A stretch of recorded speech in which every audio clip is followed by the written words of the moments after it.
वालेकुम सलाम। जी मेरे भाई, ये जो आपने रिवायत बताई है ना, ये सही बुखारी में भी है। ये सही बुखारी में भी है, सही मुस्लिम में भी है, मसनद अहमद इब्न हंबल में भी है, और मुस्तदरक लिल हाकिम में भी है। मैं सही बुखारी से जो है ना इन रिवायात के पेजेस आपको सेंड करता हूँ। आप इसमें देखें कि हज़रत अंस बिन मालिक, अब अंस बिन मालिक जो है वो अहले सुन्नत के यहाँ एक बहुत काबिल एहतराम रावी हैं, और ये रसूल अकरम सल्लल्लाहु अलैहि वसल्लम के खादमों में इनका शुमार होता था। यानी ये अक्सर रसूल अकरम सल्लल्लाहु अलैहि वसल्लम के साथ हुआ करते थे। तो इसमें सही बुखारी किताब मवाक़ीत सलात में हदीस नंबर 507 और हदीस नंबर 508 दो रिवायतें ऊपर नीचे जो है ना वो हैं। और इसमें कहते ये रावी कहता है कि हज़रत अंस बिन मालिक से उन्होंने कहा कि मैं तो हज़रत सल्लल्लाहु अलैहि वसल्लम के वक्त की अब कोई बात नहीं देखता। लोगों ने कहा कि नमाज तो है। उन्होंने कहा कि नमाज में भी जो तुमने कर रखा है वो कर रखा है। और अल्लामा वहीदुज़्ज़मान ने इसकी शरह में लिखा है कि ये हिज्जाज बिन यूसुफ का गवर्नरी का ज़माना था कि जब अंस बिन मालिक जो है वो दमिश्क गए थे। ये दूसरी रिवायत में आप देखें कि ये भी अंस बिन मालिक से ही है कि वो कहते हैं कि दमिश्क में जो एक शहर है शाम में, अंस बिन मालिक के पास गया। ये जोहरी कह रहे हैं। जोहरी कहते हैं कि मैं दमिश्क में अंस बिन मालिक के पास गया, वो रो रहे थे। मैंने पूछा क्यों, खैर तो है, क्यों रोते हो? उन्होंने कहा कि मैं जो चीज़ें आ हज़रत के अहद में देखी, इनमें से अब कोई चीज़ नहीं पाता मगर नमाज, और वो नमाज भी बर्बाद हो गई है। यानी इसका मतलब ये हुआ कि रसूल अकरम सल्लल्लाहु अलैहि वसल्लम के ज़माने में जो नमाज पढ़ी जाती थी, वो नमाज अब बनु उमय्या के ज़माने में नहीं पढ़ी जा रही है। उस नमाज की हैयत को बिल्कुल तब्दील करके रख दिया गया है, वो कुछ और ही है। अब इसमें बहुत सारी बातें हैं। मसलन एक ये कि एक तो ये लोग रफ़ाए देन नहीं करते थे। दूसरा ये कि ये जो हाथ बांधने का सिस्टम है, ये भी यजीद के बाप माविया के ज़माने में शुरू हुआ है।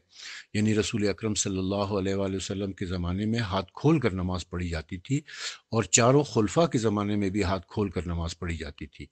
तो बनु उमैया ने इसको हाथ बांध कर नमाज़ पढ़ने का सिलसिला शुरू किया। फिर नमाज में ये लोग बहुत ताख़ीर भी कर दिया करते थे।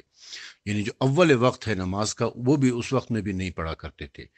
और ऐसी रिवायात भी है कि अब नमाज में सिर्फ जमात का जो नमाज, जमात में जो नमाज पढ़ना है वो रह गया है, बाकी सारी की सारी नमाज तब्दील कर दी गई है।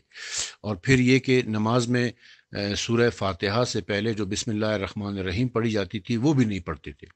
यानी नमाज को बिल्कुल इन्होंने तब्दील करके रख दिया था, और एक रस्म थी बस जो अदा की जा रही थी। वरना जो नमाज रसूल अकरम सल्लल्लाहु अलैहि वसल्लम के ज़माने में पढ़ी जाती थी, वो नमाज बिल्कुल नहीं थी। इसी तरीके से इसी सही बुखारी में सही बुखारी, अच्छा, ये जो दूसरी रिवायत अब मैं पेश करने लगा हूँ ना, ये सही बुखारी में भी है, सही मुस्लिम में भी है, मुस्तदरक लिल हाकिम में भी है, मसनद अहमद इब्न हंबल में भी है, और भी बहुत सारी किताबों में है।